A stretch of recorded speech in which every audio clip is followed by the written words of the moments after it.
back in session. County Administrator. Sure. Well, we did the report on the COVID operations, and then in your packet is this the operational report on our, I guess, our general operational projects and also capital projects. This for timing's sake, unless there's any questions, we'll just continue on. So we can move Okay. forward. Resolutions. Resolution 2022-18, approval of Wisconsin DNR grant for Door County invasive species team strategic planning. Mr. Fisher. Thank you, Mr. Chairman. I'll make a motion to adopt resolution 2022-18. And I don't know, I see it as I should be able to make a motion for resolution 2022-19 also, because they're both basically fall under the same category. They both come from DNR grants using, and it is filtered through the ARPA. Okay, that's fine. Since they involve money, we do need to vote on them individually though. Okay, so you want just one at a time? Okay, then 2022-18 is DNR grant, Door County for invasive species, as you said, in the amount of $14,879. It's $9,932 from the grant, and the rest is in kind through the department. Any questions? Then we'll go to the voter board.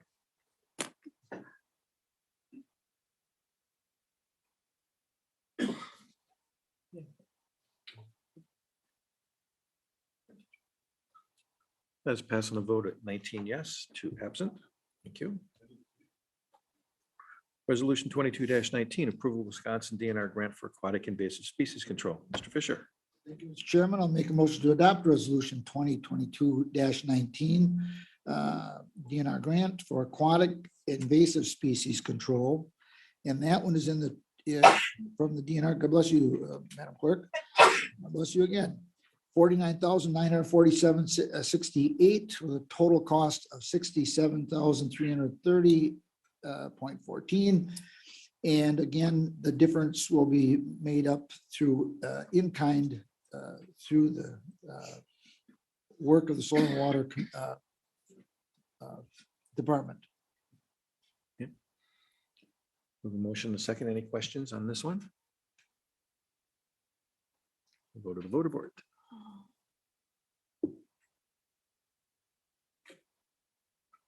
That's passing the vote in 19 yes, 2 absent. Thank you. Mr. Chairman? Yes. I have a quick question. Maybe I just spaced out with this jumping around. Did we ever approve the minutes from February 22nd? Yes, we did. Okay, I'm sorry. Right. We did that before we started jumping around. Yep. All right. Resolution 2022-20, approval of gift of Friends of Door County Parks donation tubes at Cape Point and Ellison Bay Bluff County Parks. Dan. Yes, it's tubes. I'd like to have Wayne come up and explain it so everybody can. Your mic. Your mic. Oh, I don't have a lot of room this time. Just bend it down. Crimped? All right, thank you. I'd like to have Wayne come up and explain what the donation tube is. This is from the Friends donation to us and why it costs as much as it does and et cetera.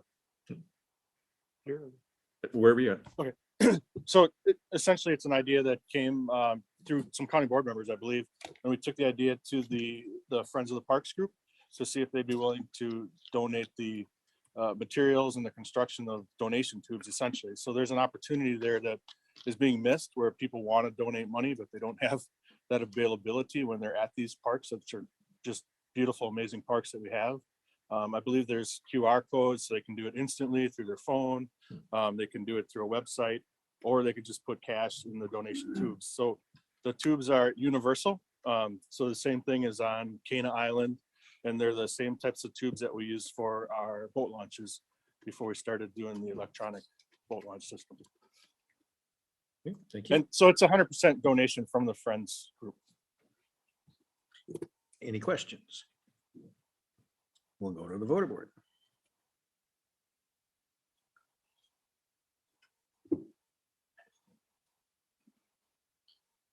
That is passed on a vote of 19 yes, 2 absent. Thank you. Resolution 2022-21, Maintenance Garage Facility Construction Project. Dan? Yes, I made the motion and I'd like to have Wayne explain this one too. What the? Certainly. Thank you, Mr. Austin. So page 65, I included a memorandum with this resolution that kind of outlines what's going on here. So we took bids, requests for proposals, essentially for architectural and engineering services for this specific project, which is a capital improvement project that was in your budget from 2022 through 26.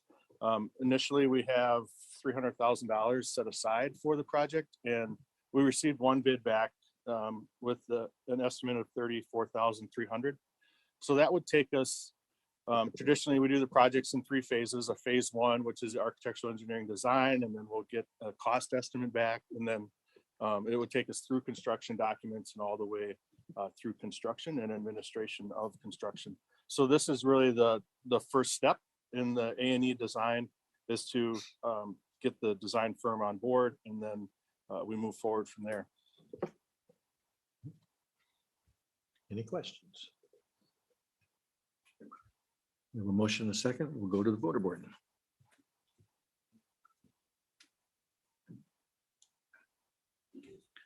That's passed on a vote of 19 yes, 2 absent. Thank you. Resolution 2022-22, Kenai Island Project Phase 4 Funding, Contract Awards, Construction Authorization. David Engelbert. Make a motion to approve resolution 2022-22. There was a need for an additional $30,000 to cover the awards to this project. There were $700,000 allocated to that fund in advancement to the project in previous county board actions. And with this resolution, it covers the $30,000 anticipated shortfall. Dan or Wayne, do you want to add anything? I would take any questions if there are any that I didn't cover in the packet with the different memos. Okay. For certain. No questions. Okay, thank you. We will go to the voter board. I'm sorry, wait, we just missed one. Hold it. Susan? I just want to make a comment, which is, in case any of you have not been following this forever, as some of us seem to have been, none of the money to do any of the phases of the Kenai Island Restoration Project have ever come from the tax levy. This all comes from the money that's taken in through admissions and or grants or donations. So in case a taxpayer asks you, it did not come from the levy. Okay, thank you. Anybody else? All right, voter board.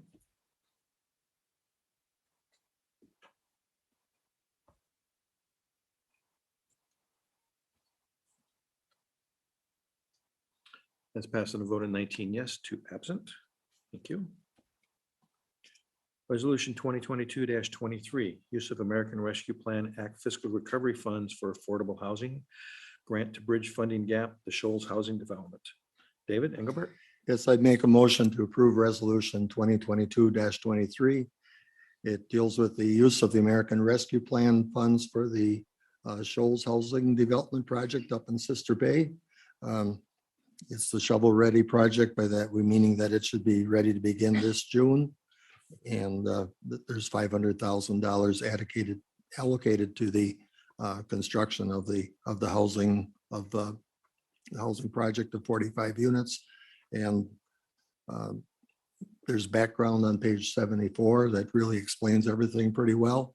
And there's also an example of the voucher that would have to be used for expenditures that would come back to the finance department for keeping track of everything that's done in that project. Any questions? Bob? Thank you, Mr. Chairman.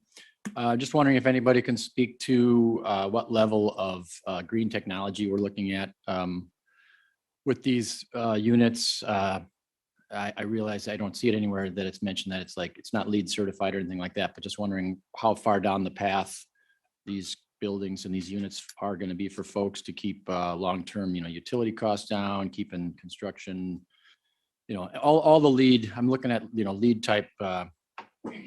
How far down the path towards LEED certification are we with this project? Marissa, would you like to respond to that? Please.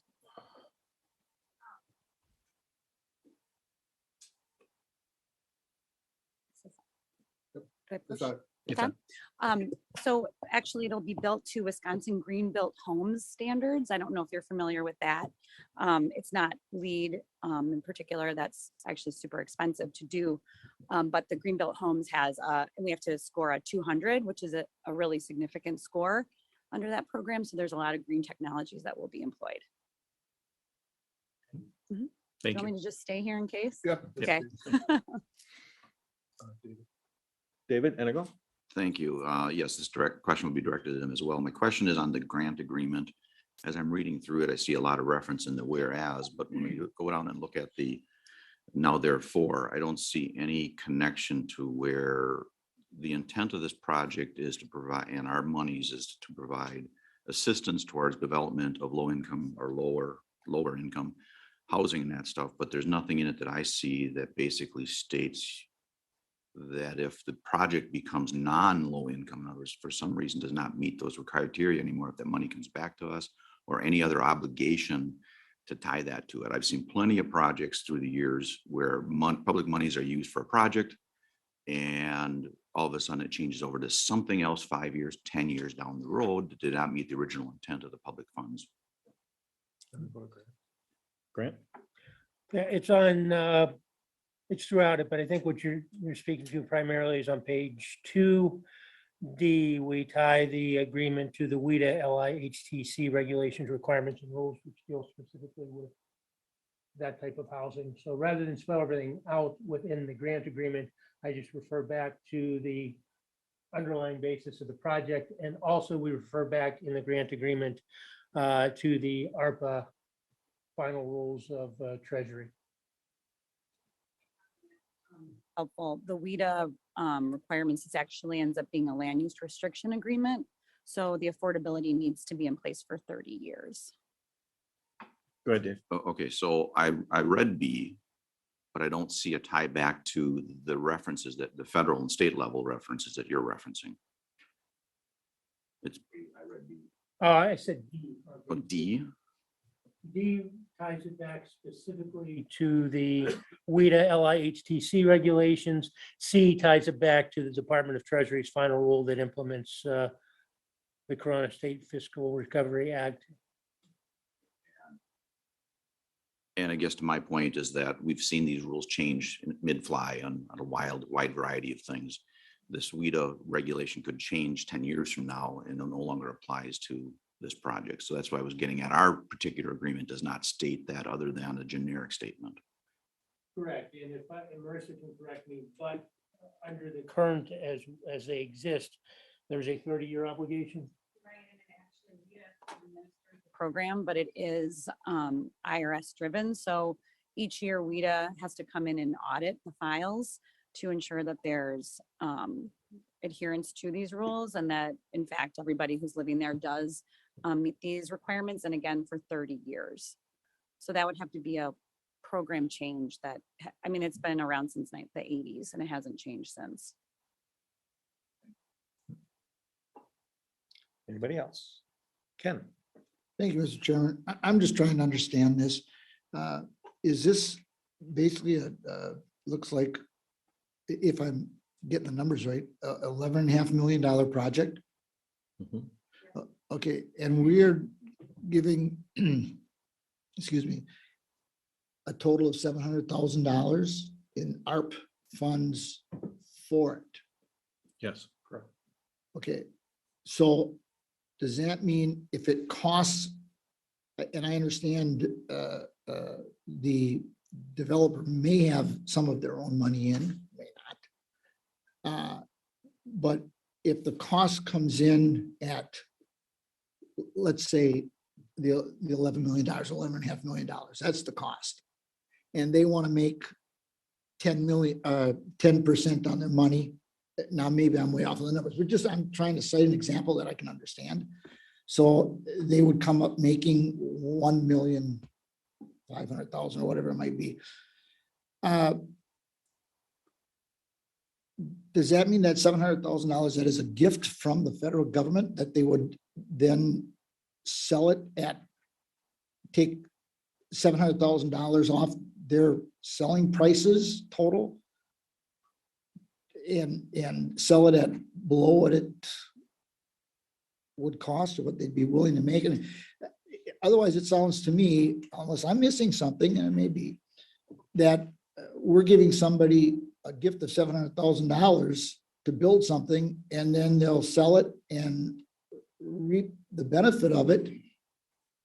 And it's basically, there's something wrong with it. I'm missing something there. It's like we're giving them federal funds to go and make a profit on something. I can answer that part. So again, if you recall, this would be similar to actually if we do a comparison, we did the West Side School project in Sturgeon Bay, and that's the same type of thing where we have provided actually $1.4 million towards that project, and that's only 14 units. I'm trying to remember. It's either 14 or 16 units. This one is a project where we're providing the $700,000. Part of it's for the infrastructure, which is not going to the developer. In this case, whatever, the 500,000 is going to the developer. But in this case, I think there's 45 units that are being provided that have to meet the requirement in terms of that. Do they have the right to sell the property? They do, but the restriction in terms of maintaining those housing units runs with the property for that full term of that 30 years. Yeah, I'm not saying it's not a good deal. I mean, it's a good thing. The premise is good. I'm just trying to understand, is this something that basically the federal government is okay with just giving the money away because the end result is going to be a profitable situation for all parties concerned? Yes, this is a permissible use of the ARPA fiscal recovery funds. And I think what's important to note here is this is bridge the gap funding. If we weren't willing to have a grant agreement and provide the $500,000 to the developer and the next resolution at $200,000 for the stormwater infrastructure, the project probably wouldn't happen. So it's trying to meet the needs of affordable housing. And as was said earlier, this was a shovel-ready project that was ready to go. And we thought, as we looked at it, was an appropriate use for the ARPA funds. If I could just add one thing too, on both the projects, usually when you work with WIDA, there's a certain percentage of profit that can be built in and not more than that. So in terms of, I guess to me, and I think Mariah said it well last month when she gave a summary on it, to build affordable housing right now is not at all profitable in terms of what could be made on the market and so forth. So the fact that we're providing these funding towards these projects, I think is not really giving it away, but it's really us trying to address the housing needs in the county. I think it's important to look at it that way. Yes, so that's basically the government's attempt at getting the affordable housing out there, because the realization is that it's not a profitable endeavor on its own. That's correct. Okay, thank you. Kara? Yes, thank you. The main question that I had was in regards to if people who are housing insecure are having a say in the project or have been part of it throughout, instead of just people in power and people with money deciding what poor people need. Has there been any consultation with people that are actually low income? Thank you. I guess just to clarify, I mean, has there been meetings with the individuals that might be potential renters in terms of what they want to see, or what do you, I guess I'm not getting the question. Like people in Sister Bay who, are housing insecure or who are lower income, not necessarily just people like us sitting in meetings with seats of power, sort of. I can answer some of that from my past life. Okay. Over the years, there were a number of studies done where they put groups together to find out what the housing needs were. And everybody involved, from the potential tenants to the people that were developers that were going to do it, had community meetings to try and come up with to try and meet what the needs were going to be. That's been ongoing for a number of years up there in Sister Bay. Sister Bay has not been a slouch in trying to get something done for many, many years. And they put aside a great deal of land to do this, that was made part of some of these projects. And there's additional land for these types of projects out there in Sister Bay because of that. But we looked at, there was 3 different types of community needs that were looked at. And the affordable housing was the one that came up that we had the most input on from the various people involved, all levels of the people involved.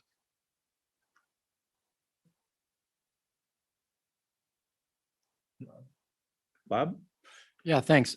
Do we have an address? Where is this project happening? Just, Do you want me to answer that? Sure. Yeah. It's, so Cherrywood Lane, if you know where that stubs in, it'll be extended to Highway 57. So it's right by the Child Care Center. Does that help? Yep, right behind the Piggly Wiggly. Yeah. Correct. Nissa? So speaking as someone who owns property, rental properties, I will say that the affordable housing, the profit margin is not high. The reason why a lot of rentals that you see now do the upscale thing is because the money income is worth it. What we own is closer to like what this plan is. So it's not a huge amount that the developers will make in the course of a year. It's a long-term thing. So the 30 years makes sense because of the fact that you aren't going to retire after a year or two. It's just, it's not a huge, they are taking risk by doing this. Yes, there is profit, but it's not as big as what a lot of people would think. So personally, I mean, I grew up in Sister Bay. Personally, I think doing something like this up there is great because it's expensive to live up there. It's expensive to rent anywhere up there. It's expensive just to go to the grocery store up there. So some kind of plan with where it's income based is awesome because there's people that may be able to find something that they can realistically afford. Thanks. Susan? I just wanted to add to what Ken said. As it was explained to me, not only is building affordable housing units not profitable, but it's even less profitable in rural areas, which is why we've had so few examples where WIDA money could come forward to do this. And so without this bridging of it that the ARPA funds can help us do, we just don't get these projects here. It's impossible.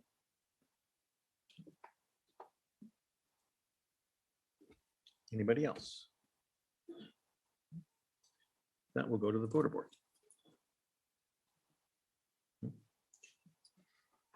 Oh, and this does require 2/3 vote.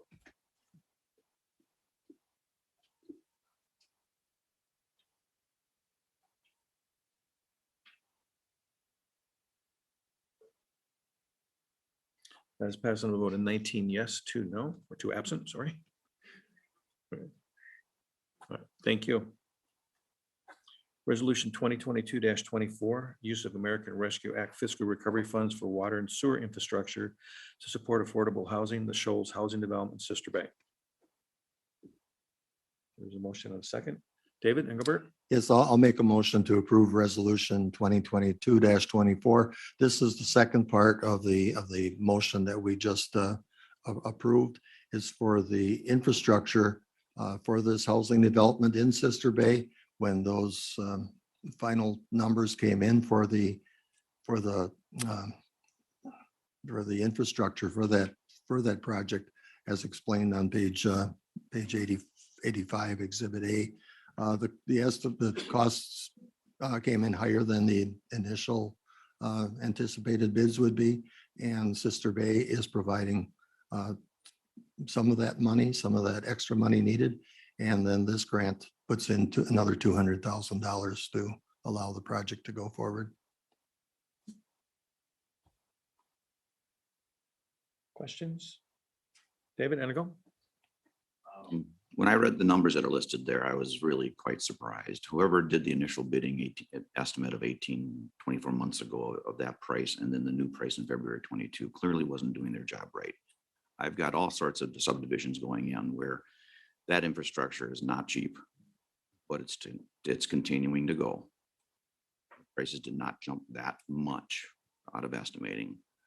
I will vote for it, but I have difficulty seeing these kind of numbers brought before us, knowing that these numbers seem really out of place and somebody didn't do their job correctly at some point in time. Anybody else? That will go to the voter board. 2/3 again.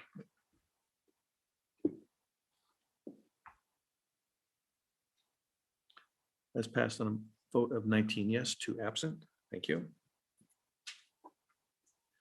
Resolution 2022-25, approval of gift, grant, and or donation to the Aging Disability Resource Center. Megan? I have been looking for that page. Tell it to me again, please. Thank you 91, So yep. much.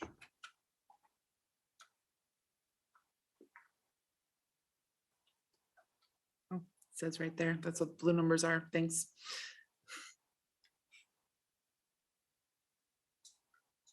All right, great. This is just strictly coming to us because so we can take in this grant. It's specific to I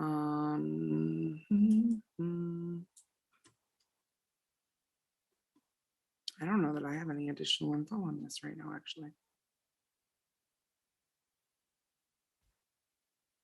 Is Joe here?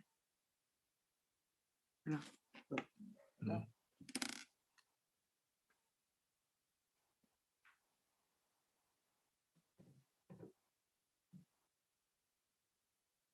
Okay, so it looks like they're offering a Yeah. donation of $6,100, right? Yeah, they are, but I don't have any additional info on this. Sorry, I was not prepared.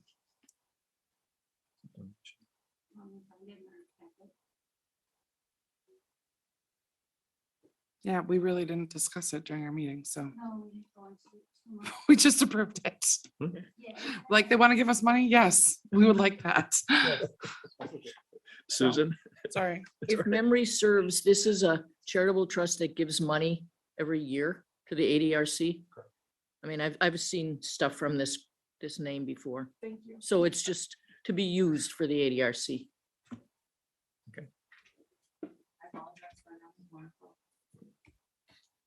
Any other questions? We'll go to the voter board.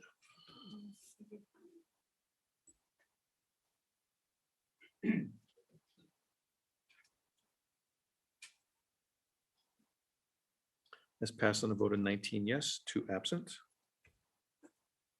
Resolution 2022-26, worker retention incentive to eligible employees. David Engelbert? Yes, I'll make a motion to approve resolution 2022-26. It deals with the worker retention for the employees of the county. As we know, there's so many job openings around that people are moving and switching jobs and so forth. And this is an effort to reward the employees that stay with the county. It will be paid out on a quarterly basis and throughout this year to the eligible employees of the county. And there's a fiscal impact noted there of up to $180,000 based on the number of employees that we have and the dollar amounts given. Dave Enegal? Yeah, I read this over several times. The section that says quote marks eligible employees, quote marks are those employees employed by Door County last day of each quarter. What are the criteria for this? Real briefly, just to apply to it. It was approved by the committees that anyone who's employed at that point in time, because the committee wanted either all or nothing. Either we recognize all the employees or we don't recognize the employees. So in essence, on each one of those dates, we will run a payroll report. And if they're active in the system, they qualify for the incentive. It's a flat incentive across the board. There is no work order, no ethic. Okay. Thank you. Todd? Yeah, what was the consensus as it came out of committee to finance committee? Was this overwhelmingly supported, or was there any naysayers on the, because obviously not having the benefit of the discussion at the committee level? It's been unanimous both through admin and finance. And I guess just in a voice of supporting it, I think this is a good thing. I wonder if it's enough. Seeing what the commercial world is doing out there, if this is meant as retention, $100 ain't much any more these days. So I support it. I wonder if it's enough. If it's truly retention. Susan? I just wanted to add that the fact that it was destination Door County dollars was kind of a gesture to keeping the money in our community. And I think you should take to heart Todd's suggestion to the degree that you can, in terms of amount. Just a comment on the amount. Again, that was just a number working with Kelly that we picked. We brought it to the committee. Obviously, you're more than, it's up to you to adjust. Or again, we also have contingency dollars. We can kind of see where the other projects come in. This was for this year, 2022. So again, we can use those dollars again next year or a similar program next year, should we have dollars left. But I was just trying to give context to where that dollar amount came from. Vinnie? Thank you. Was there a discussion about an option or letting employees have the option of taking that as cash versus as destination dollars? Thank you. It was discussed whether it should be the cash or the destination dollars. And again, we came back to the destination dollars because we wanted it to, again, be used in the community. And again, any business in the county can accept those dollars and they'll get fully reimbursed for that exact amount. So from that standpoint, there was no, I guess, loss in terms of just using those dollars that way. Okay, thank you. David Enigo? Really just a stupid question. Remind me, those dollars, we don't pay for them up front, right? They get reimbursed as they get used. No, we We pay for them up front. pay for those up front. Yep. So if they don't get used, it's lost. Yeah, it's just like a gift card. If you don't use your gift card, Biz? Thank you, Mr. Chairman. How is it being determined of where they can spend this money? the destination Door County, those dollars can be used anywhere, any business can take them. And then you simply turn that in and you get 100% of the reimbursement back. Megan? Thank you very much. I support this. I will mirror that. I would like to see a higher dollar amount, and I also do support the use of destination dollars. I think that's important. I would like to go on record stating also, because I believe it was part of this discussion, and I may be incorrect there, but that yes, the retention of all of our employees and an incentive to them is very important. But I believe that public health in specific should be receiving additional funding for those employees and additional incentive funds based on the work that was done over the last 2 years. Susan? Yeah, there was some discussion about which businesses are eligible for you to spend this money at. And so people on the committee called up the lists, and it's really very, very extensive, from Econo Foods and, from the grocery store to the gas station to the whatever. So they are very usable in the community in a wide range of businesses. Bob? Thank you, Mr. Chairman. I would like to echo comments from two of my fellow supervisors. One comment from Supervisor Thays. I also wonder if we might not be able to do more. I would also like to echo the sentiments of Supervisor Lundahl. I feel pretty strongly that the Public Health Department should be compensated for their above and beyond service the last 2 years. Thank you. David Engelbert? Yes, I believe that some of the department, excuse me, some of the departments like public health or even the sheriff's department where people changed hours of work and so forth, where there was money out of the COVID recovery funds that went to compensate some of those employees for that extra work. It's hard to separate it, but this resolution deals with 2022 as we're going forward, and it's paid on a quarterly basis. For retention is the main effort there. Thank you. Anybody else? Excuse me, anybody else? I guess I would make this mention that if somebody wants to change the dollar amounts for this particular resolution, you need to offer an amendment to make that change. You just want to say nothing, and then we'll just move on and take a vote, but it's up to you.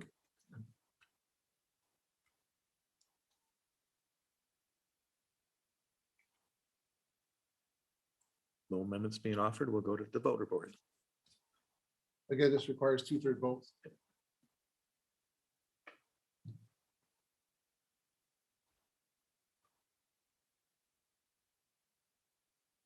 It's passed on a vote of 19 yes, 2 absent. Thank you. Resolution 2022-27, salaries of elected officials.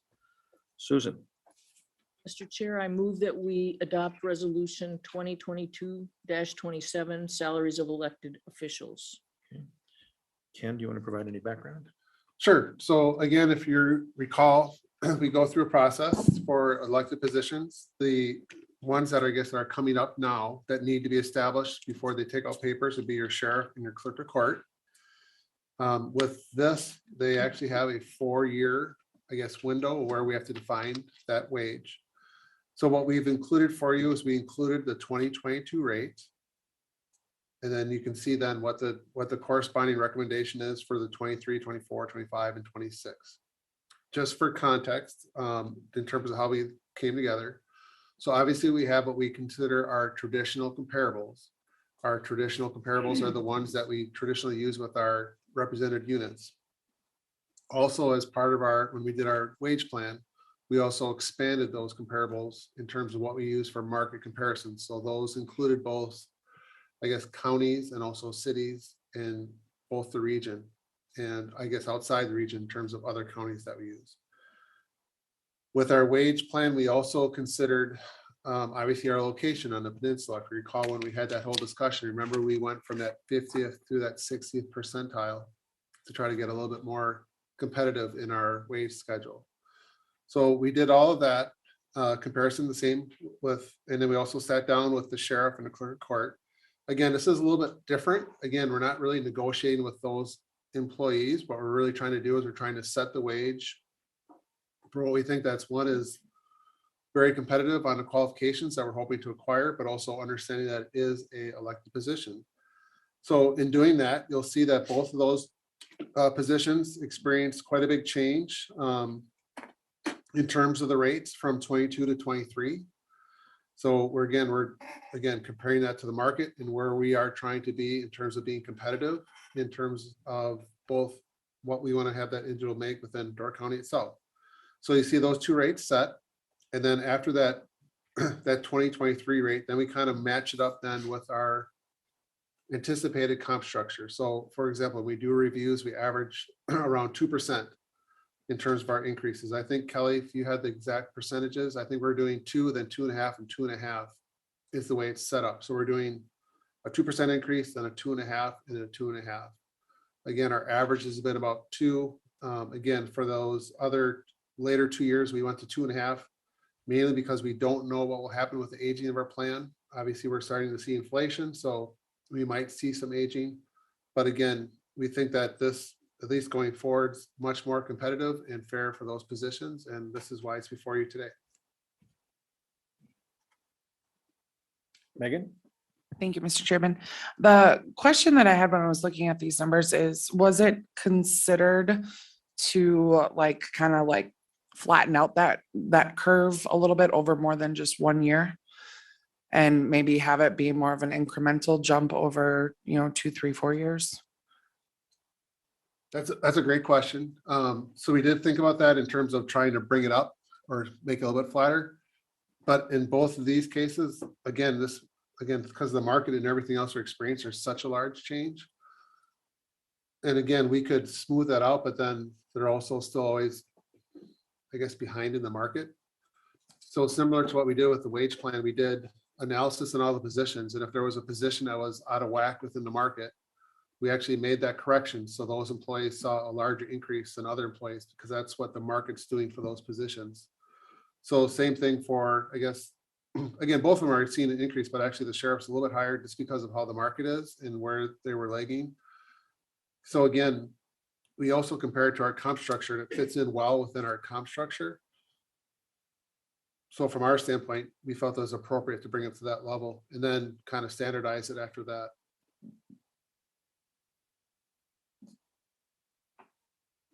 Todd? I'm sure you looked at this, again, a couple questions here, but from a committee perspective, was this fully supported at the committee level? Okay. Secondarily, are you experiencing any compression as you look at, the higher paid sergeants and so on and so forth? Is that part of the problem that we're dealing with here in terms of compression of the rate wage? Okay. Yeah, so as part of the overall comparison too, we also did look at compression. So with the sheriff is looking at your captains, lieutenants, and also your chief deputy in terms of those positions. And then obviously for the clerk of courts, all the deputy clerks in terms of their wage increases and how the comp structure adjusted. So again, we got more aggressive at those levels. So that naturally puts pressure up on your manager or department head in that area. So that's another large factor in this case as well. And then just one quick follow-up. Just from an education perspective, why only these two positions? Why not the other 3 or 4 elected? The other ones are on a different cycle. So so it's 2 years, Jill, for, yep. So Jill, and it'll be the clerk, the register of deeds, and the treasurer. Those will be coming up next year. And I'm sorry, yes, yep. 2 years. Anybody else? Go to the voter. Ken, Yes. can you move Joel back in?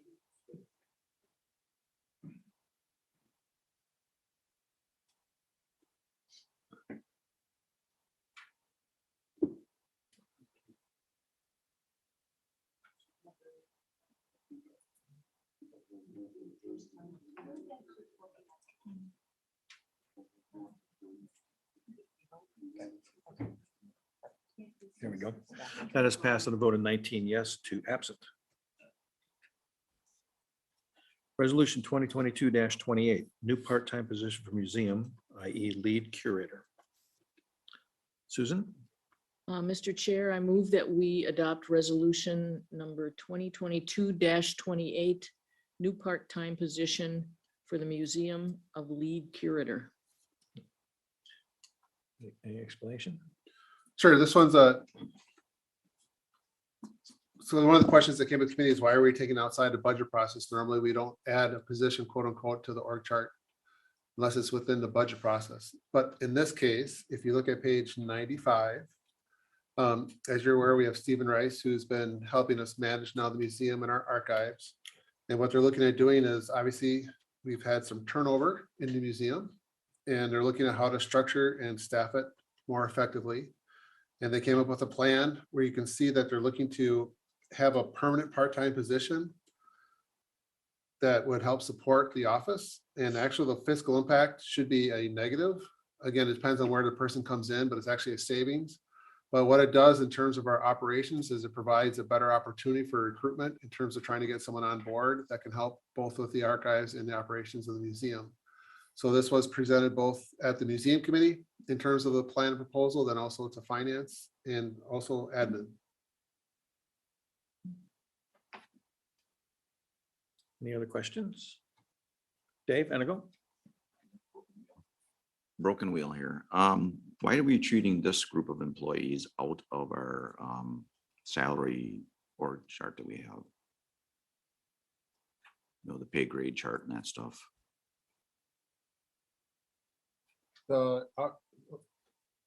We don't have our LTEs, they're not within our wage plan, but we actually have each year when we do our budget, when we approve the salaries, we approve that, and there's also a supplement that's always added for what we consider the part-time wages, and those are always included in there. So we'll have our part-time wages for our seasonals.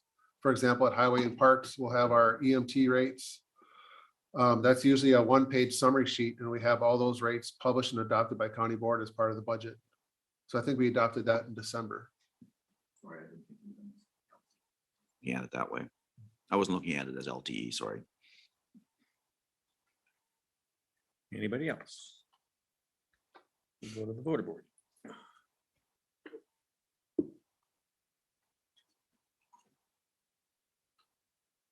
Let's pass on a vote of 19 yes, 2 absent. Thank you. Resolution 2022-29, amendment to the Door County Administrative Manual, Section 3.0, hours of work. Susan. That we adopt resolution number 2022-29, amendment to Door County Administrative Manual, Section 3.0, hours of work. Thank you. Ken? Sure. So this is actually for the highway department, and it went through obviously the highway committee for approval, and it got referred up, obviously then following a process through the admin. In essence, starting on page 97 through 98, actually 99, it shows you the areas in red that we're trying to clarify. And for each one of those sections, there's, well, let's go through really quick. So we're covering just policy changes in relation to our paid time off. We are clarifying our commissary time for the work.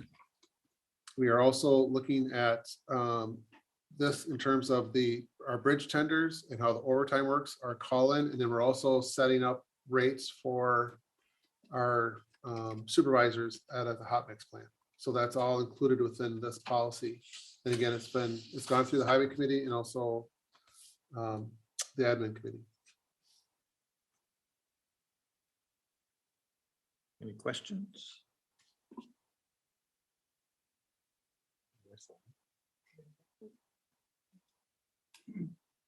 By voice vote, all in favor? Aye. Opposed? Thank you. Moving on to ordinances.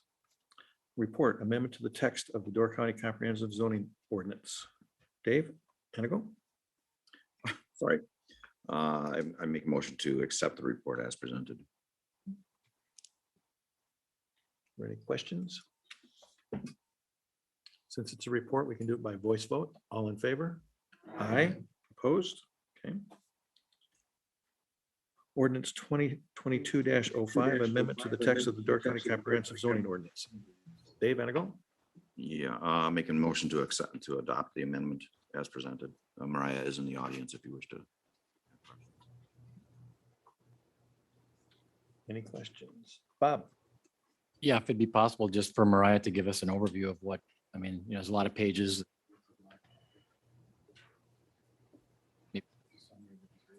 Good morning, Mariah. Good morning. So this was supposed to be in your packet last month, which is why it's here today. So this was part of the original package of housing related amendments that the Resource Planning Committee sponsored last fall. We did put a memo in your county board packet explaining that a bit. It got sandwiched in between the report and the ordinance. So basically in chapter 3, the amendments that are being made change the square footage requirement minimums in particular instances for housing. It also standardizes the height limitations. We had a number of different overlays between different towns that had different regulations in different places. This just goes back to a flat 35-foot height limit, which is what we had in place for many years previously. Let me just glance here and see if I'm missing anything significant. There's some cleanup things, like there's in the chart in chapter 3, we had reference to a footnote that doesn't exist anymore. But I would say the biggest thing in this chapter is changing the size minimums in certain areas. We're also decreasing the road setback in particular instances as well in order to try and make it easier to develop housing in some areas.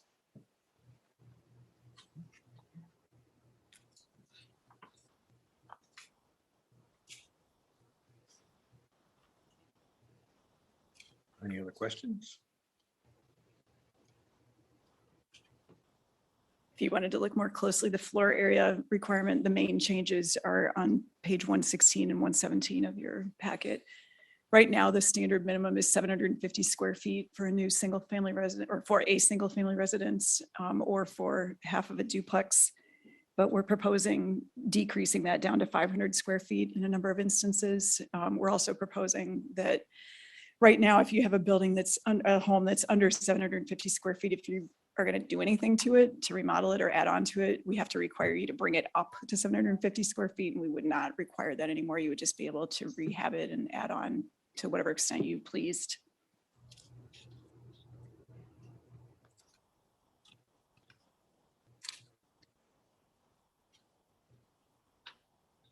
Yeah, I'm skimming through here to see what else I missed. I'm sorry, I'm not more prepared.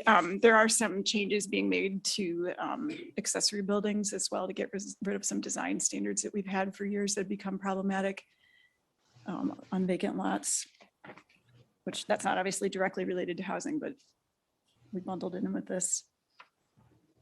Mariah, we have another question from Joel. Oh, yes. Hi, Mariah. Good morning. Can you hear me? Yep.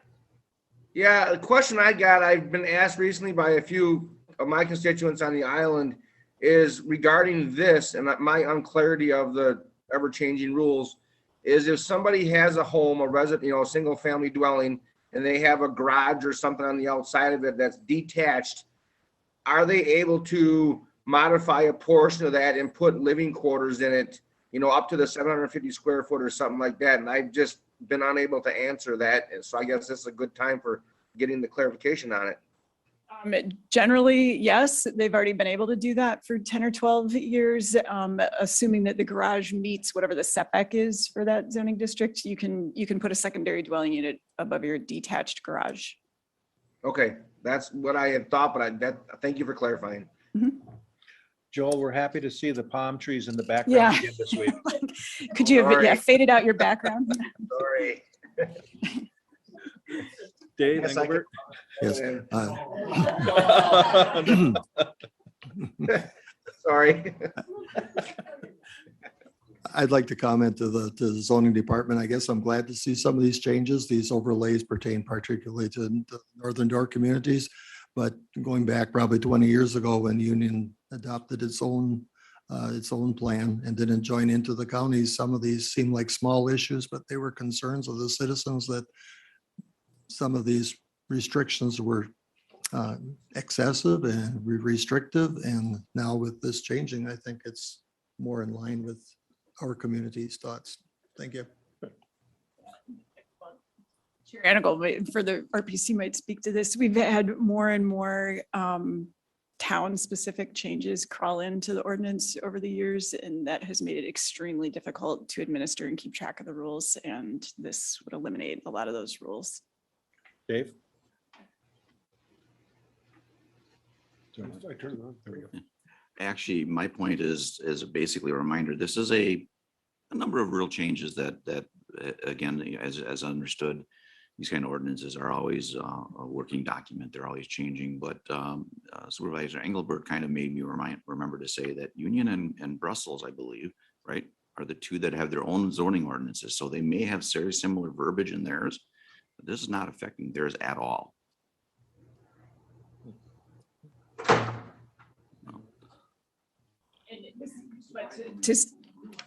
To Supervisor Engelbert's point, though, this might actually bring pieces of our ordinance back more in line with what those two towns adopted 20 years ago. So. Anybody else? All right, since it's an ordinance, we'll go to the voter board.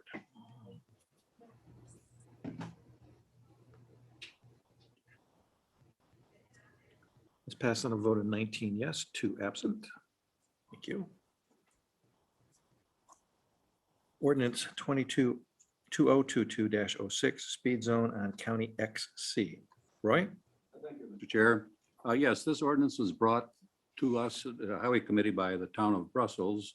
And this is a section of County Road XC that's a mile long, 5,280 feet between the county line X and County Road J. On this piece of road, there's a huge dairy farm on one side, a huge cattle operation on the other side, or heifer operation on the other side, two houses on each side of the road. And as you heard earlier, it's a lot of traffic, heavy traffic, 18-wheelers hauling 92,000 pounds going up and down that road during the summertime. And it's quite dangerous. So they're asking for a 45-mile-an-hour speed limit on that road. Thank you. Any questions? Dave, Anago? Two comments. First off, when we have these changes that are relevant to a map, please include the map area in the packet. I didn't see one. I had to go online to look for it, to look up on the map. The other thing is, I have no problems with the reduction in speed. The unfortunate reality with my personal experience with many of those same pieces of equipment, speed limits mean nothing to them. You can put the sign there, but they ain't gonna follow it. That's the unfortunate reality. They're not following the 55-mile-an-hour signs that are up.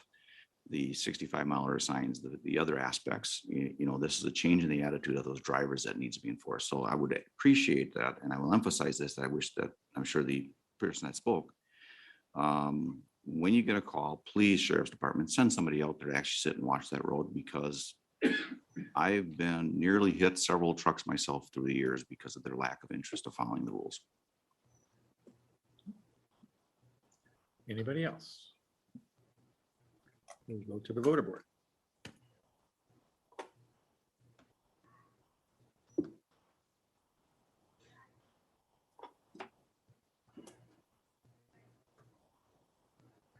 Has passed on a vote of 19 yes, 2 absent. Thank you. We're going to take a 10-minute recess before we finish up, hopefully.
Okay, we're now back in session. Thank you. First off, committee and committee sizes. Okay, so this one's pretty straightforward, but I think it'll be a good conversation. So we discussed this last month, and there are some suggestions made in terms of changes. So we brought that back to admin, and we made some further modifications. And we also had some discussions in terms of meeting schedules and so forth. So let me just kind of quickly jump through. In general, you'll see, and I don't think this is a bad thing, we're not making, I guess, in my mind, any really huge significant changes. I mean, to me, really, the biggest changes is obviously we're moving extension under the land conservation. Under the judiciary, that's not really changing. It's just some reassignments of departments underneath that. But in terms of actually committee meeting lengths or structure, you're not going to have anything. So then the two other, I guess, areas of change was going to be under, obviously, that facilities and infrastructure. Obviously, you're looking at the facilities and parks along with highway museum. And then the other, I guess, what I consider a change would just be having the technology services now under the administrative committee. So that was what was discussed at admin. And this is the recommendation as far as our, what we consider the primary committees. You would still have the chair of all of your other committees be composed of your admin committee along with your county board chair. The other thing that was discussed at length, or not at length, but in terms of discussions, were also the meeting schedules. So you'll see in the bottom right, you'd have your, I guess, your 6 committees there trying to run a little bit within that second week. Similar to what we have now, then having your finance and admin that third week, where everything gets compiled and approved and then funneled to county board on the 4th. The one thing that was discussed a little bit back and forth in terms of discussion was the actual size of the committees. And that's what I wanted to point out then down in the red. So right now you'll see the admin committee 7, but then we have the other committees, unless there's a need to, they're at 5. You'll see Health and Human Services, again, Joel kind of mentioned that. There's 4 citizen members that are part of that committee. So if you want to have a majority of county board, you'll have 5 county boards. So that one's a committee of 9. So then part of the discussion is at the admin committee is what should we do in terms of the committee size? So I put that in red. So as proposed, if I take off the citizen members and obviously the county board chair off the admin committee, we have 35, I guess, appointments, right? So there's 20. So you end up with at least everyone's on 1 committee. And then there's a lot of people that are on 2, but there'll be a few that aren't on 2, what they consider the primary committees, right? But there's still other committees that we have appointments for. It's just that for these. Then we went all the way to the full other end was we had 7 across the board. Again, Health and Human Services remaining at 9. Then you have 45 appointments, right? So then you'll have, in essence, every county board supervisor would have 2 primary committees, and there'll be a few that have a 3rd, just to make the math work. And then there also was then some discussion of, well, should we do a hybrid? And I think Supervisor Fisher brought that up. Like, for example, I think Supervisor Fisher, you mentioned that, we could leave facilities and infrastructure at 5 as we've always done, but then some of the other ones like finance could go to 7. And I believe he said resource and planning committee could stay at 5, but land conservation go to 7. So it's really up to us in terms of how we want to design it. Again, what we're looking for, or the goal was today, we're not voting on this today, was just to have another discussion and really try to get it refined. I guess what our goal would be is then when we bring it to the meeting in April, that we have as much of it flushed out in writing for you as part of our rules. Again, we can't write the rules if we don't have some guidance up front. So really Grant and I need to kind of have which way you'd like to go. So that way it's ready for the meeting, and then you can still obviously make some edits on the floor. But obviously this to draft up the wording and stuff like that, we'd like to invest the time in what we think is going to pass or go through. So I don't know if there's any comments, David, you'd like to make first? Yeah, I want to make a comment. The other question that we talked about was on the facilities and infrastructure with highway on there. Typically highway is elected. Oh, that's right. Okay. And the question is, do we stay elected or go to non-elected? If you went to non-elected, it'd be very easy to take that committee up to 7, for instance. Okay. as opposed to the highway in the past has always been members of 5 and they all been elected. Okay. One of the concerns that came up was, well, with highway, you always had somebody from the north, somebody from the south, somebody from the city, and then you had 2 at large. So you ended up with too many from the south or too many from the north. Okay. We've always appointed committees generally in the past along that pattern whenever we could. So it could be elected or non-elected, but you would still try and appoint in that same pattern, north, south, and central, and then at large, if you will, to make sure that the county is covered based on representation from where supervisors are. But that would be another one to look at, bringing up to 7 in that case. So. Dan. Yes, I have two. Corrections to this. Number one, I think some of these committees should be 7. When we used to have committees of 3, then we went to 5 and we went to 7. And I know I voted against the 7 because it was a very big expense to the county. But the idea of that, the reason I went to 7 is it exposed more people to more committees and they got around more often to see how the county really works. And so I don't know how we do this. I'd still like to see the finance committee and the facilities committee and the judiciary committee be 7 members. I don't know how you change that. And then my other objection was that I still think that highways and parks and airport and facilities all be on one committee. That's a lot of work with a lot of things going on. I still think they should be separated. So I don't know. I know Ken disagrees with me, but I'm gonna float it out. I'll make it a motion to change the finance. We're not making motions. This is not. Okay. But just FYI, Just when do we make a change if we want to make a change? Well, the idea was to tell Ken, the admin committee, what you wanted for committee sizes, instructions, et cetera, so they can put it together for the organizational meeting. And then you would make any motion changes at that point in time. But try and get it as clear as mud as possible, what we wanted to do. Well, anyway, So this is my meeting. personal belief that more members on more committees is good because you get to know how the county runs and you get to swing back and forth between committees. And that's one of my thinking. Okay. Ken? Thank you, Mr. Chairman. And before I start, I gotta let everybody know, I'm glad we're not voting on it. Because if I lose the vote, before the meeting, I told the chairman, I'm leaving at noon. I've gotta leave. So I wouldn't want anybody to think that if I lose the vote, I'm leaving at 12 because I'm pouting. So that being said, now I'll give you my thoughts on this. I'm okay with this. I go along with Dan. I do believe that facilities and parks and highway and airport should be 2 separate committees. But the rest of it, I'm okay with it. The number 5, yeah, that's fine. We have 7. Well, and I shouldn't say we, land, because nobody knows what committees are going to be on next time around. Land conservation does have a 7-member committee, but one of them is independent.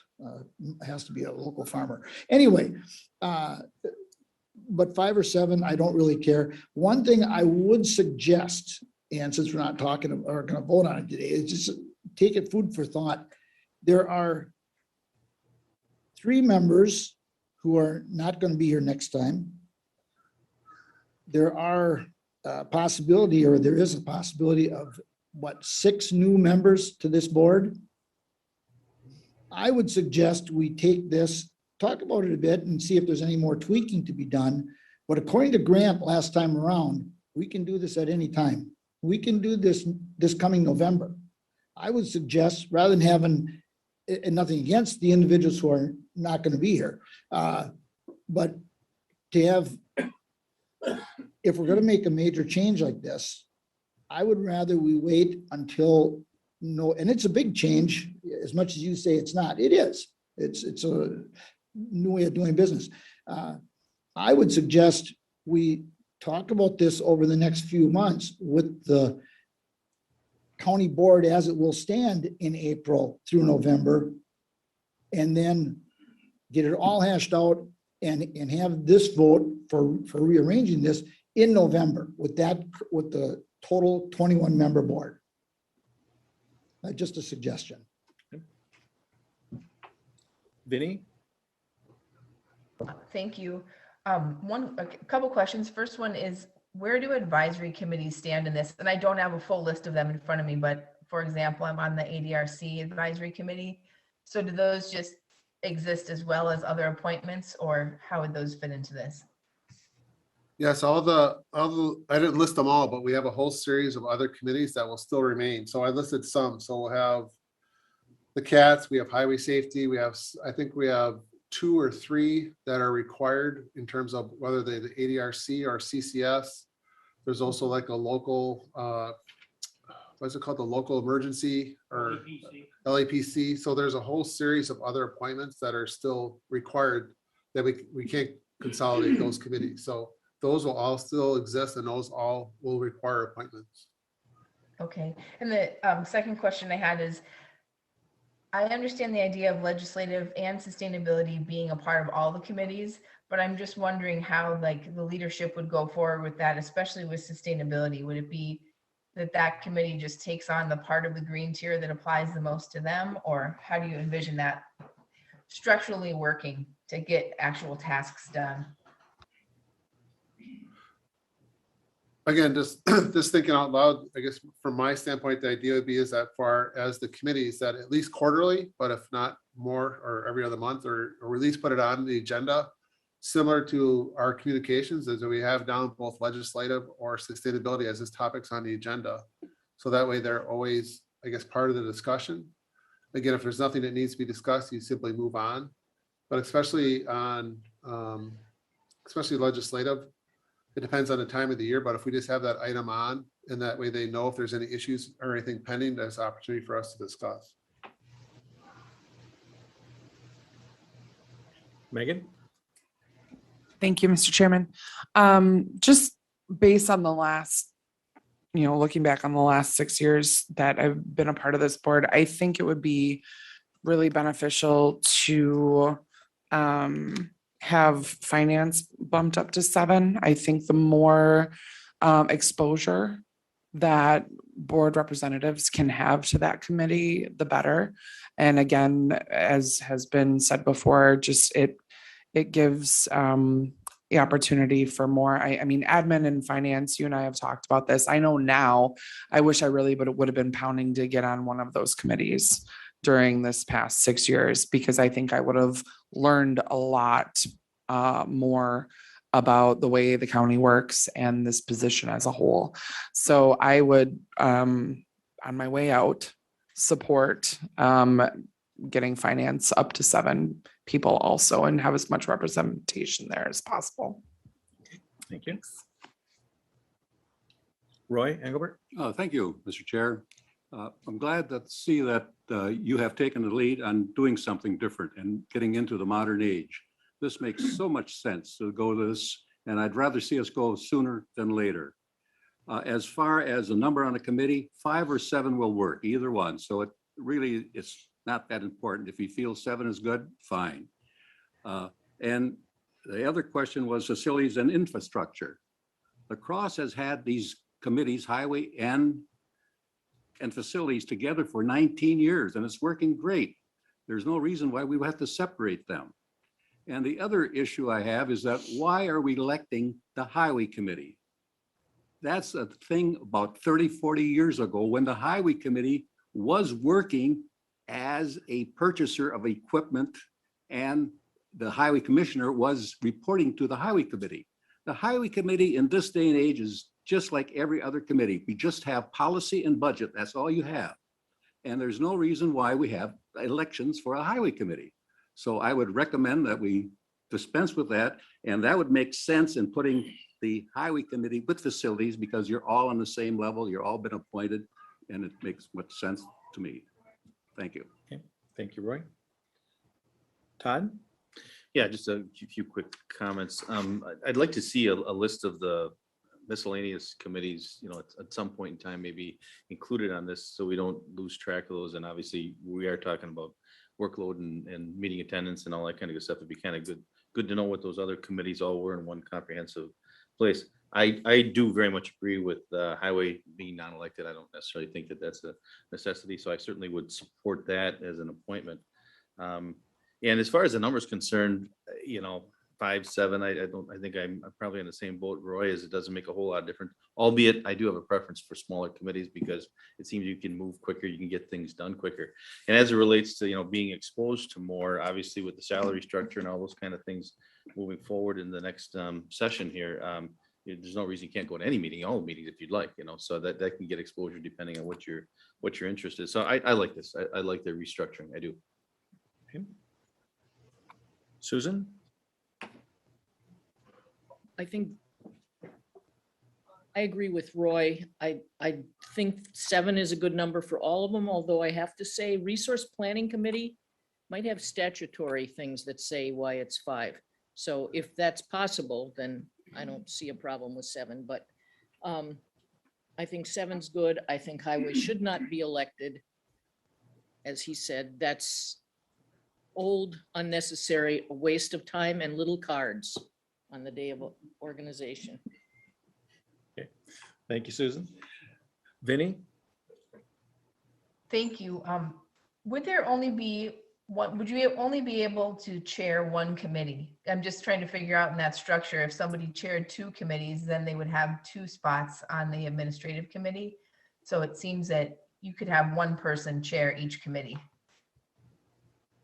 Yeah, I think the thinking up to this point in time has been there would be 6 individual chairs. You wouldn't have one individual chair 2 of the committees. Thank you. Bob? Thank you, Mr. Chairman. Yeah, I definitely salute the, I guess, the effort for innovation. I think we're onto something. I'm not, I don't know if I'm fully, settled about it. I guess I have a number of kind of threads of thoughts. One is I definitely want to gather the experience of the people, the 3 that are not going to be here anymore. I don't want to lose that. I want them to have a strong opinion in this because they've been here a long time, and I think that's valuable.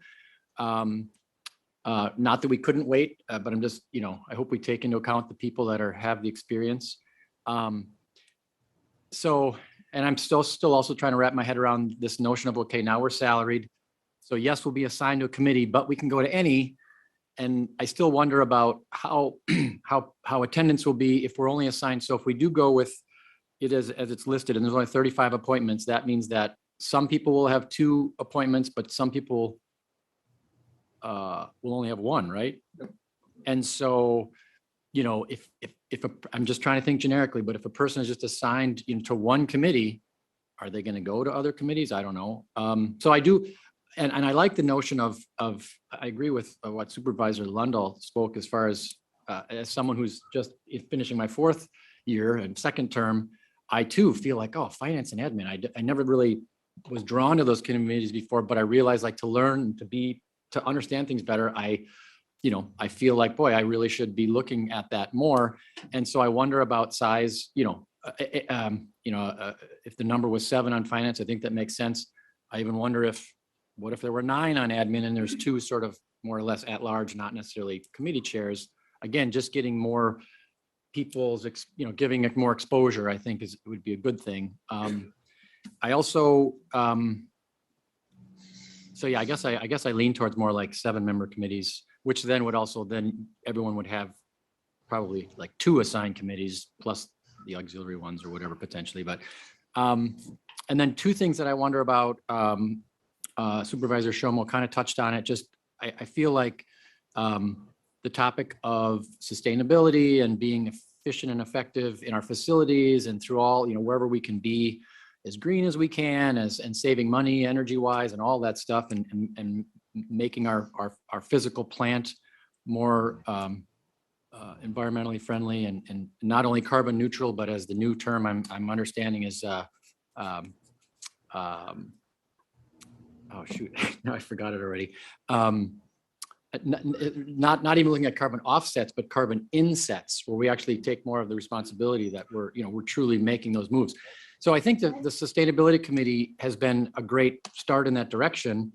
And while we sort of have spent the last 2 years kind of trying to figure out what we're about and what, how we can be effective, it does seem like a lot of the activities or a lot of the efforts might be more, are kind of more department focused. And so I get the question where it's like, well, does a committee really oversee the sustainability or how does that come into play? So I guess it brings me back around to something I've mentioned before that I would like to see us looking at possibly bringing on some consulting help for like a sustainability coordinator type thing. And I think that's where maybe we could continue to move forward and that person could kind of help across the board from the committee level to the departments and all throughout. So that's just a thought. And then the other piece that I'm thinking about that I'm a little unsettled about is the legislative committee. And, legislative committee kind of waxes and wanes. We have great support and a great resource in WCA. Obviously, they've been doing more than they used to do for the counties. So I guess I kind of get like why we would just say, okay, legislative becomes sort of part of each of the committees. But maybe what I would like to propose people think about is maybe there would be an assigned legislative liaison so that somebody might be the person who would be like the point person where like when these things come up, because I guess what I'm getting is if you have 5 or even 7 people on a committee and that committee has a legislative issue, there may not be a person on that committee who's interested or savvy or wants to be involved with legislative stuff, even though that's important. So I wonder if maybe sort of an at-large legislative liaison might be an assigned, again, we're under salary, so it's not like there's any extra there. So that's just a thought, things for maybe to think about a little bit, but those are a few thoughts I have. I appreciate you listening. Thanks, Bob. Sure.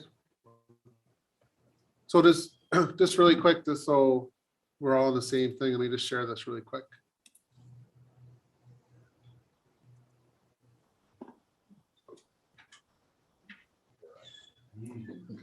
Okay, so again, this as far as the committee appointments, this oral, we have that discussion. Again, these are your main committees that we've talked about. So obviously ag and extension where you'd say get consolidated. Legislative, negotiating would be consolidated. Public safety still there. In essence, it's a change in name. Here's your resource and planning, which is existing at 5 right now.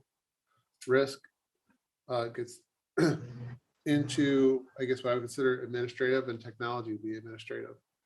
In terms of other ones, there's still a whole series of other, I guess, appointments that we have. There has been, I guess we have our county ambassadors. So Bob, I agree with you on some of that. We could still have an ambassador or ambassadors that could kind of charge that because there is the WCA issue statewide that we still participate in. But then you can kind of see there's a whole bunch. So our highway safety, we have CATS. There's the housing authority, that's citizen members. We have economic development, the loan fund, obviously the human services board. We have the library board yet. That's still on the sheet that I did not count as appointed seats. But the library board still has their appointments on that. So that's another 2 seats there. Again, we have the local elected officials, our local emergency planning, our zoning adjustments. So there's still a whole series of, I guess, appointments. Here's all the, I guess, the appointments in terms of where we have a county board rep as far as aging, nutrition, CCS, children. So those are all committees that would still exist. In other words, we would not be losing those appointments in terms of our representation. Now, again, a lot of those have a lot of citizen or what they consider client member appointments, but those are all still existing. So I just wanted to share that with, because Todd brought it up. I just want to make sure you understand that there's still all the other appointments that we still need people to serve on in terms of that. So the ones that we're talking about on this sheet are, again, what they consider the core committees of our operations. So just wanted to share that. David Engelbert. Yes, I guess having been serving a long time, not consecutive years, but over the years, I started with almost all committees being 3 people, using facilities and infrastructure as an example. There was only 3 on what was called the property committee. There were 3 on the airport and highway. And I was glad to initiate the change at the airport and highway to 5 people, and the process that's still being followed now. To see it expanded to even more is fine with me. I think those areas can be all under one oversight committee. Land conservation, we had 5 initially 20 years ago, went to 7, went back to 5 and back to 7. So 3 is definitely wrong. 5 or 7 can work. It's as with the highway committee, we don't need to be elected, but if we could put something into our policy to make sure that the county as a whole is represented, because I think the highways is one area where local people travel those roads, know what the situations are, their constituents can contact them much easier than maybe talking to someone from the city. And do they know about County XC? Like, you know, I've traveled that all my life and I'm familiar with it, in the same situation up north. So that's more of a local outreach sometimes. And I think maybe we could have a policy to keep that broad representation there. And so I think it's time to make this change too. There's no reason that this can't work. Thank you. Tara? Thank you. There are a lot of things that make me a little bit nervous about this because I can see a lot of situations where people would be kind of shut out if, you know, being as someone who feels like they've been shut out a little bit. But also I would love to talk about how Supervisor Shomo has, what she's done with the sustainability committee. And I think it goes unrecognized, taking a committee, you know, from nothing. And I feel like she does such a good job, and she's just has brought it into an actual committee. So it makes me nervous to know that it would just be like a side note and on, oh, if something isn't, you know, up on the admin or finance or health, you know, like about sustainability, that it could just be written off every month or every couple months or so that makes me kind of nervous just because of how much work she's done, I feel like. And I wanted to give her a little bit of recognition for that. But again, this makes me a little bit nervous. And I love some of the other comments, like, why don't you wait until the next, you know, 21 are here and decide on something? Because I know from experience coming in and having votes right away, it's often intimidating to ask questions and, you know, you feel like you need to just go along with the status quo instead of having a voice. So I think that it might be good to talk with whoever is newly elected after. Okay, thank you. Dan? Roy, you keep referring to lacrosse. How many do they have on their committees? One thing neat about lacrosse, every meeting is a board meeting. And so any member can come to their committee meeting and participate, but you do not participate in voting if you're not a member of the committee. So this is a good plan. I believe they got 5 on their committee, if I recall correctly. Correct. They have 5. Yes. Yes. On there, yeah. No, they didn't say it, but there was some. They did.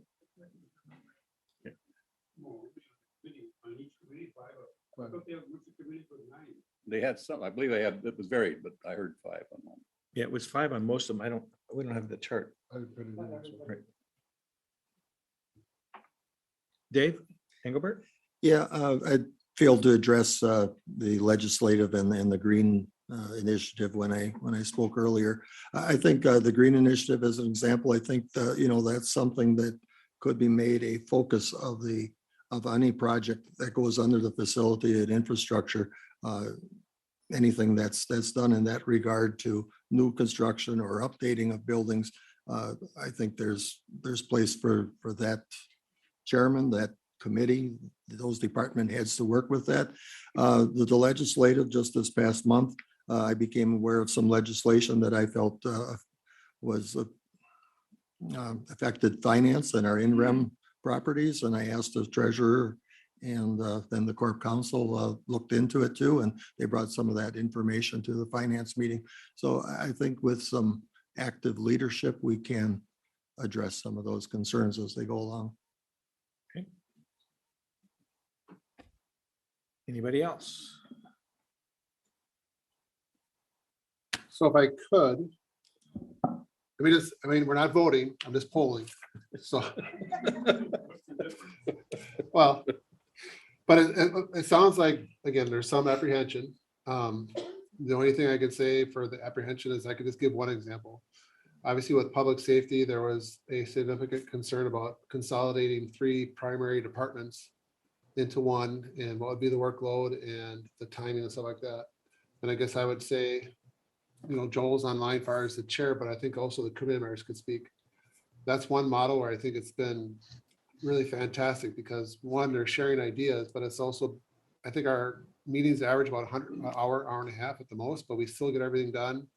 There's a couple special meetings that we do if we need to, as far as like the tour of the jail.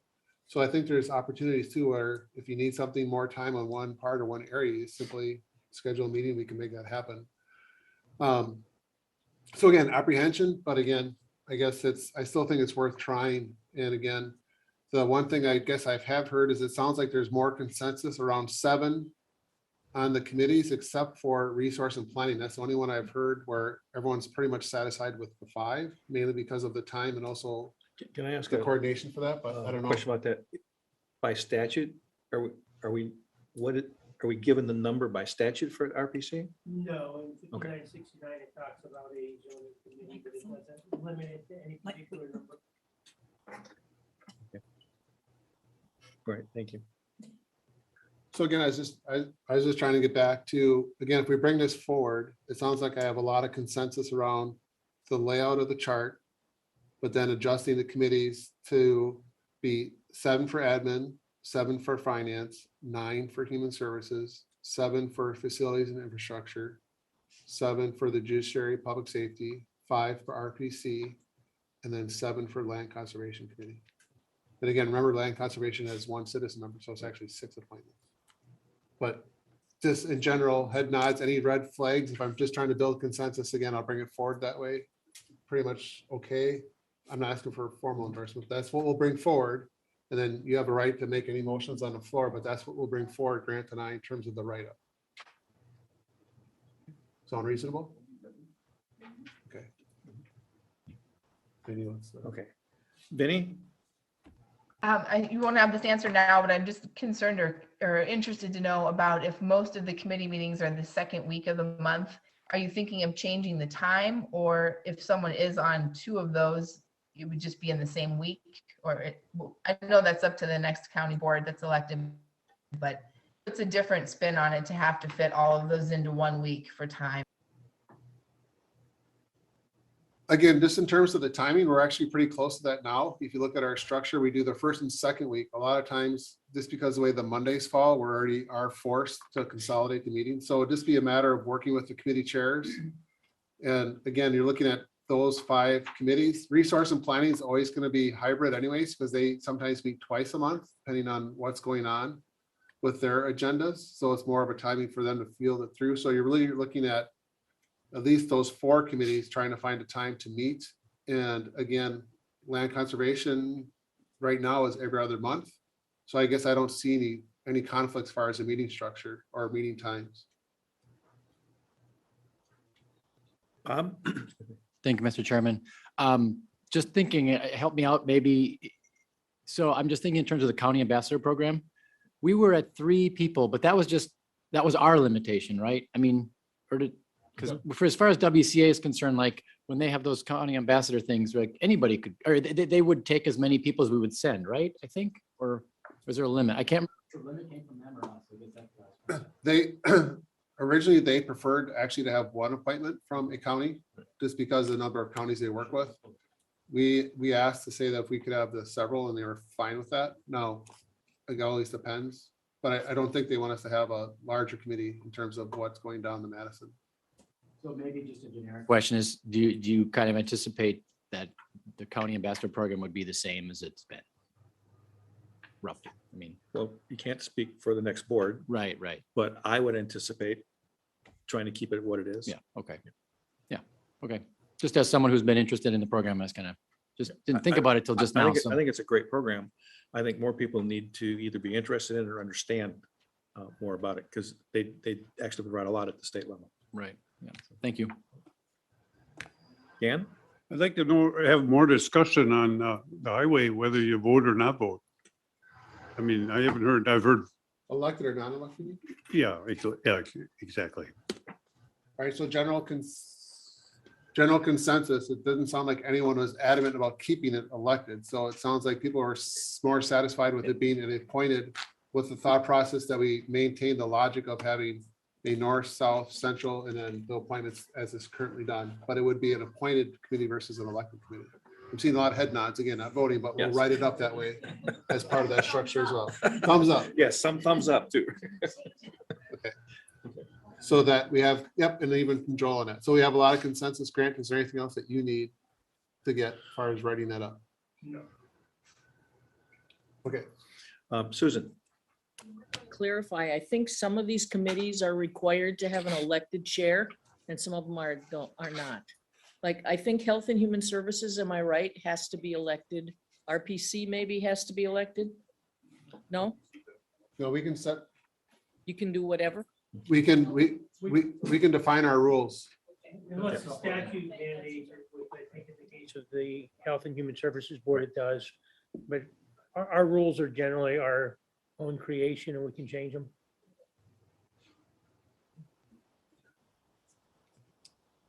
okay, got enough? Okay, if you guys don't mind, we're gonna do the same. I just need a little bit of feedback. So we're gonna jump down to the county board and our technology. So really what we're trying to do is, again, well, first off, your Chromebooks, we would ask that if you could please turn them in by April 8th. We would appreciate it. Now, if you have, I know there's admin and finance the following week. So if you want to keep your Chromebooks until the following week, that's fine. But if you could turn them in after that point, we'd appreciate it. The reason why is we like to get them all updated. There's a series of things that we need to do to all the Chromebooks. And then what we'll do is we will have them sitting on the desk for the county board meeting on that Thursday or Tuesday, sorry. So knowing that, I guess the question is, in terms of how we're working with technology, we're looking for some feedback. And that's why Jason's in the back. He wanted me to ask you some questions. So I'm just going to poll the group. So maybe hands up really quick. We'll make it a little fun exercise. Megan has a question. I can definitely wait until after this. It might be addressed. Okay. Okay, so the first one, how many individuals feel that they have adequate internet access at home to get agendas and everything else related to their work? Or who doesn't? So we have, I think the little card thing doesn't, like that doesn't work. right, Yeah, that's where we're getting to. Yeah, that's right. Does the sync work? The sync doesn't work. I usually have to restart mine to get to. Mine really never. Mine never Mine works has either. never. And I always download right off the county website. Yeah, I figured right from the county website. All right, so that's, okay, so what we're looking at doing is we're looking at getting rid of we'll keep the card for your memory, but we're looking at getting rid of the sync because we're having issues with people being able to use the sync. Is there any issues with us getting rid of that? Let's do it that way. I think I'm not using the sync either. I don't even bother. I just go right. Yep, right to the county website. Okay, so get rid of it. All right, so that answers our next question in terms of the agendas. Everyone's kind of using the web to answer their agendas. And if they want to, they can download them, correct? Or their phones, sorry. All right, yes, thank you. So to answer that one, Jason's taking notes in the back.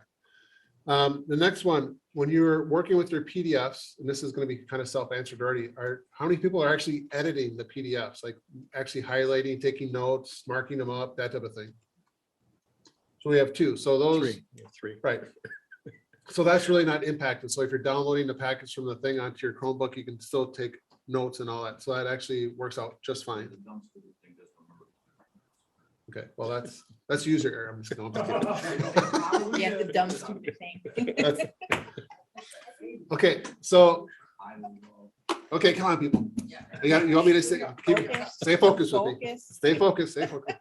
Okay, email. One of the biggest complaints that we received is that our current email, because it's an app, doesn't allow you to do spell check or anything else related to it. Yeah, hate it, yeah. So if we would actually just switch to webmail, in other words, you go online and go to the county website and you do webmail, you get into your mail that way. We could actually do that, and it includes the spell checking and all the other niceties of Outlook. Is the county board, if we would migrate to that and drop the app, would everyone be satisfied with that approach? Is there anyone against that approach? Just one question, but I'm totally fine with that. Is everyone else, when they log into their Outlook, button and stuff, if they get a thing saying this app is no longer supported? I mean, it just yells at me and says, I don't like you. Right, so that's. I do not like to have to log into a remote system because I download my emails and look at them later offline. But that's just the way I do things. just take the time to do a login to the web server, which I used to do with the other system. I was not fond of. Well, again, I guess we'll allow for some flexibility that those that don't, but we're trying to standardize it for all. So I think we'll standardize to the webmail. If someone else has an app that they want to do that's supported by Jason, we can do that. But our standard support will be webmail. If that sounds, again, we're trying to do this to the benefit of everything else with that. I will definitely do what I need to do to get spell check, but could you just explain that process again? What would how would it change? So, and It's on the county website now.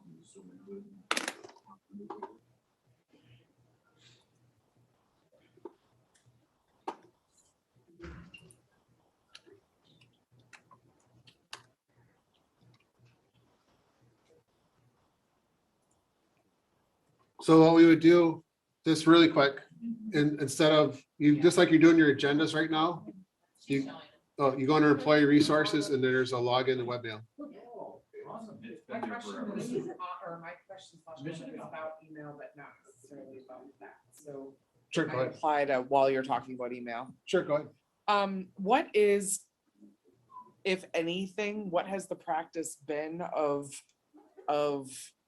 when that email address then goes over to the next supervisor? What is supposed to happen? Because I had some fun experiences when I was first elected. Okay, so what we're gonna do is for the supervisors that remain within their seats, even though your district number might change, Jason's gonna roll over your email. For those that are, I guess, leaving their seats, we're gonna archive the email, but the people coming on board will have a blank slate, in essence, coming in. That's awesome. So, well, but if someone has a request to go back to it, we have to retain those for 7 years either way, but we'll have those segregated so that way we can get to them. So again, if you're in your seat, if your district number is not changing, you're pretty much giving us a Chrome back, we're gonna update it, give it back, no changes. You're good. If you're actually changing a district number, we're gonna go through, you'll have a new address because your district number changed, but you'll have your old emails still available to you. And if you're new entirely, you're gonna have this clean slate coming in, email starting on the date of coming into office. I think that'll be much better than, I mean, when I came on 6 years ago, it's all open record, Right. but I mean, I had access to things that if it were me, I wouldn't want the next supervisor who I didn't know from Adam coming in and seeing that and being able to read some of that. I personally, don't care with my seat, but I have also been continuously weeding out still 6 years later, all of the email lists Right. that my predecessor was on because he was on the board for so long. So it's, I think that'll be really great for new folks coming in. Again, last item then, the reimbursement form. Oh, sorry, right. Yeah, thank you. You requested that I return in our Chromebooks on April 8th, which is the end of the first week. We have committee meetings in the first and second week of April. Are we? Did I give you the wrong date? No, you said that. No. 8th of April, rather. Yeah, most of the committee meetings will be done that first week. The only ones that should be occurring the second week are admin and finance. So if you're on admin or finance, you can keep them and then turn them in after that.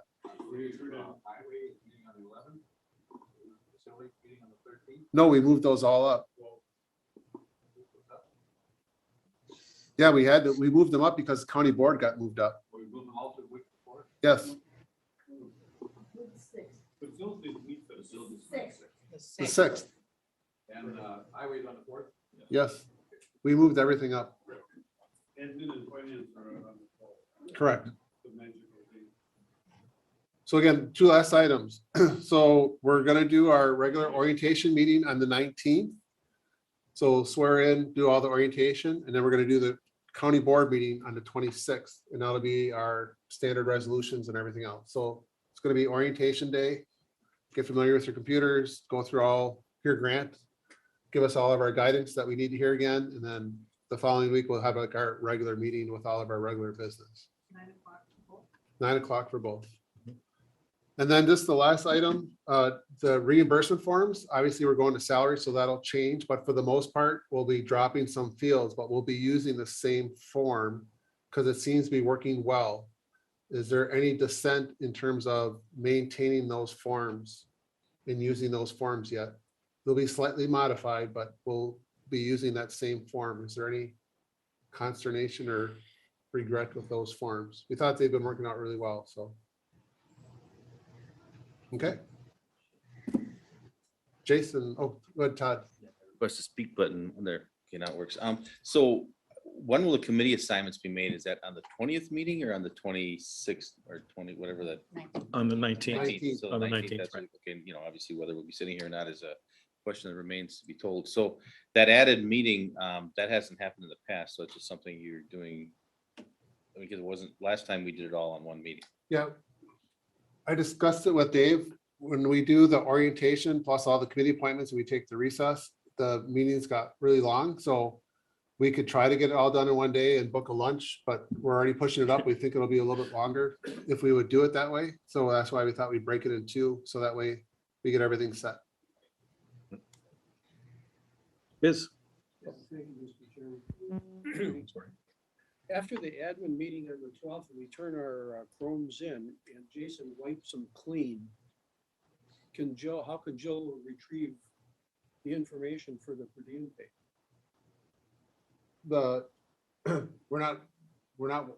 Your per diem stuff, so everything's on the cloud, so we still have all that. When you access, it's not on your Chromebook, it's actually in the cloud, so we have it. You're asking about now? So what Jill is asking for, In April, when you turn it in, Jason's gonna wipe them all clean, but there's still a record of your meetings. Yes, we still have that. Yeah. That's a good thing too. So all the committee members should, they should make sure that their expense vouchers are completed if they're also not going to be in office.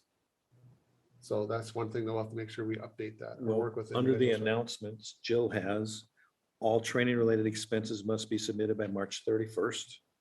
April timesheets must be submitted no later than Friday, April 15th. Correct. Susan? Questions.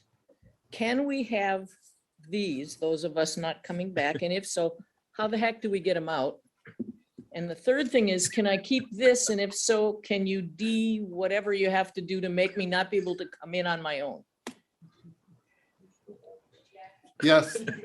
Yeah. We will deactivate your card, and you can also take your nameplate should you choose. So So your nameplate will come with your resolution.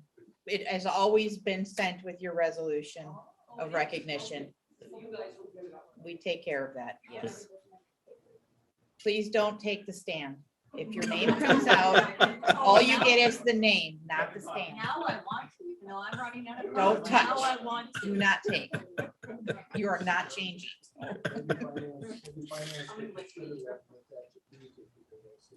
yeah, there we go. Yeah. Okay, what else you got? That's it. That's it? Okay. But the housing authority report. That's just FYI. Okay. Well, yeah, actually, with that, what are we on to now? Okay. So let's finish everything except the closed session. Are there any oral committee reports? Any review of committee minutes anybody would like to do? Vouchers, claims, and bills. The announcements, of course, the next county board meeting is April 19th for the organizational meeting at 9 a.m., April 26th at 9 a.m. for the regular business meeting. Reiterate, please get expenses in by March 31st for training related, by April 15th for your timesheets. The meeting per diem code for today is 322.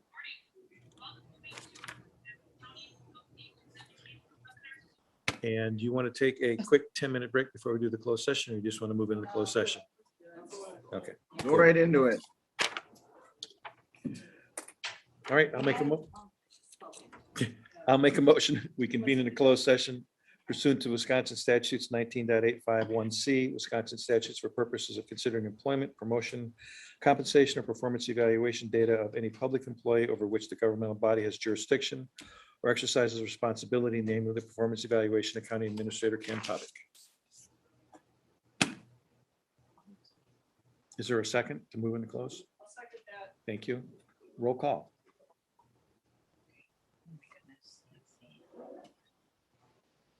Okay, Osted? Yes. Boltman? Present. Yes, you're saying yes or no? Oh, yes. Beardsley is gone. Shomo, Yes. Cunard? Yes. David Engelbert? Yes. Roy Engelbert? Yes. Inigo? Yes. Fisher is gone. Gauger? Yes. Gunlickson? Yes. Ryan Peter is excused. Kohout? Yes. Lino? Yes. Lundall? Yes. Norton? Yes. Roblard? Yes. Rusnick is gone. Faze? Yes. Burley? Yes. Vogel is not in attendance. Okay, those that are online, I'd ask you that you please sign off. We're in closed session.